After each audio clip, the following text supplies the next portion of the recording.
happen. And then Corey went to work for Dreamfield, and now they've started some collectives, and he's in charge of our collective. So that gives me a lot of confidence because the Florida bill, the law, does not allow myself or any school employees, the Bulls Club can't have any involvement with the day-to-day of the collective. Myself, Michael Kelly, can't have any involvement of the day-to-day.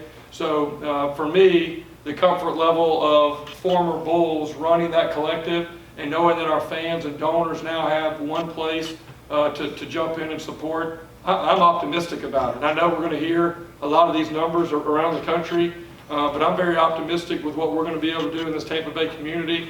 I mean, if we were able to raise $22 million to build an indoor facility, right, then we're going to be able to raise some and the reality is it's going to take that.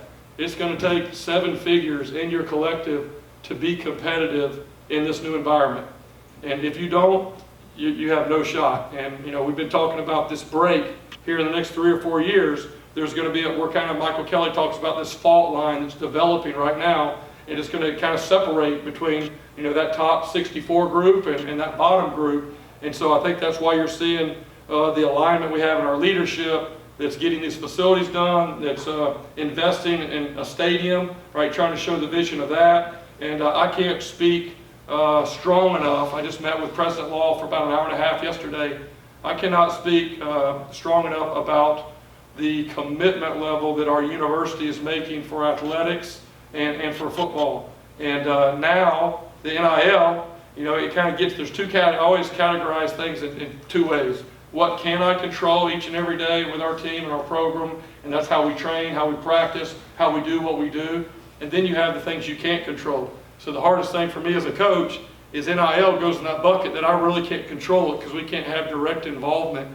So that's a little bit difficult, but I'm very optimistic. I visited with Matt Grothe for a while and kind of what his intentions are, and I have no doubt it's going to take a little while as we kind of get going, but I have no doubt that our fans and our donors want to see us take that next step and move forward. And I think really the schools that are in kind of the stress zone of NIL are the schools in our conference. I mean, the people above us, they've got enough money from their TV money that they can tell donors to send that money over there because we don't need your money anymore. The people in conferences below us are so far from getting to that group, they're really not competing. But it's really the schools that are in our league that have a chance for upward mobility, and you're starting to see them with SMU. Memphis has some strong things going. Now we have this opportunity, and this is really going to be our opportunity to show that we're not just trying to keep up, but we're trying to lead the way. And this is an avenue that's going to give us that opportunity. And but I can't stress that enough. It will be the #1 factor in recruiting and retaining talent over the next 2 and 3 years.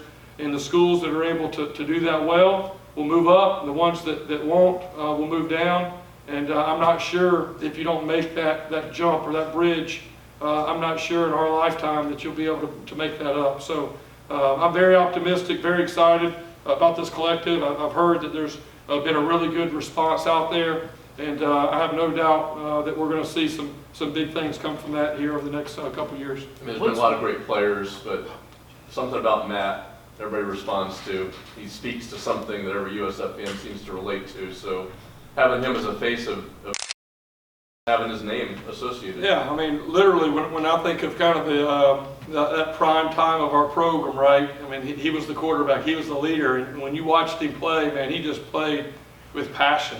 I mean, he led the way. He just was fearless. And now, how many ever years later, whatever it is, 15 years later, he has that same passion for USF and that same passion to see football do well. And he came up and spoke to our players, and I got him in there to talk to the quarterbacks, and not just about the NIL stuff, but really about how do you lead, and kind of his example of what he did here, and giving them some kind of a pulling the curtains back what that experience was like. But yes, I have no doubt. I think for a lot of fans, this NIL is so different, and so there's a lot of questions out there exactly what it is. So to have a former player can kind of be that bridge to our current players, I think really brings a sense of validity to what we're doing, and especially because we're not, as coaches, we're not allowed to be out there and be the voice to push the collective. you know, you want some of your former players. And I have a feeling there's going to be more former players that are going to get involved. I know we'll have some of the former players coming to a scrimmage here in another week or so, and I'm sure Matt will kind of get with those guys, and it'll be fun watching what they do with this collective. And, you know, the former players always have come to me wanting to find a way to give back and what can they do. And so now this is a cool way for them to kind of be ambassadors for that. And a great message for our players, because I want our players, we got several guys here, you know, that are going to go on play in the NFL, are going to be really successful in life and business, and I hope they come back, because this NIL is not going anywhere. If you listen to the one consistent tune, or one consistent message from all 5 or 6 commissioners last week during the media days, every single one of them said NIL is here to stay. Now we're trying to figure out how to get some federal caps and all that, but it's here to stay. It's not this thing that's just going to be here for a year or two and move on. So I'm hoping that our current players can see our former players giving back, and when they graduate and move on, they'll be able to get back to that next group. So with the collective, I think the most interesting thing is that Dreamfield in particular was founded by 2 guys that played a lot of football in the American Athletic Conference between Mackenzie Milton and De'Aaron King. Just how important is that itself, and how does that add to Dreamfield's kind of, you know, what they're trying to accomplish within schools within the American Conference? Yeah, well, I don't, again, I've just kind of had surface level conversations of just kind of hearing what they're doing. I don't really have an input to say who's going to do this and that. I think to me, the biggest thing, I mean, it's a new space. And I think for us, not that we had any control over it, but we were hoping that whatever group put our collective together was going to do things the right way from a compliance standpoint, be first class, be above board, and not be something done in, you know, the back of some restaurant or something.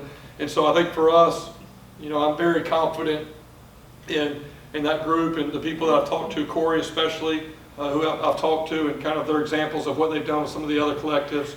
And I have full confidence that group, along with Matt and Andrew and some of the former players, will make the best decisions with that support to help us, you know, maneuver this new area as effectively as we can moving forward. Any questions for Coach? All right. Thank you. All right, thank you. I appreciate it. Thanks, Coach.